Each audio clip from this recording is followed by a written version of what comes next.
Daniel Johns avoids jail for drunk crash where former Silverchair frontman was 3 times over legal limit.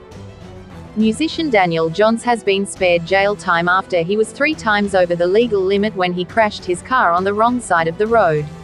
The former Silverchair frontman faced Raymond Terrace Local Court on Wednesday after pleading guilty to high-range drink driving in the New South Wales Hunter region at about 10:30 p.m. on March 23. Lawyer Bryan Wrench said his client was at pains to show the court how serious he had taken the charge since entering rehab and his discharge in June, remaining abstinent from alcohol. Leading up to the incident, Johns was soon to release his new music album that triggered the mental health issues he has faced since his meteoric rise to fame as a teenager, the court was told.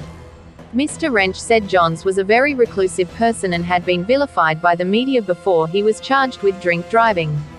His struggle with anorexia in his early 20s led to reactive arthritis that flares up under stress, and he had been self-medicating using alcohol. While in rehab, his album hit #1, but what needs to hit #1 is his mental health, Mr. Wrench said. After his partner took him to a holiday retreat to escape the stressor, Johns simply got in the car and simply drove to get away. Johns had driven his grey SUV out of a service station on the Pacific Highway at North Arm Cove and headed north before crashing into a van. Both vehicles ended up on a nature strip. Johns was breathalyzed and returned a blood alcohol level of 0.157. The van driver, 51, and his female passenger, 55, were treated at the scene and the woman was taken to hospital.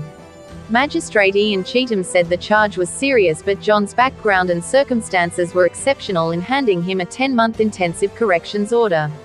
He was ordered to continue his medical treatment and has been disqualified from driving for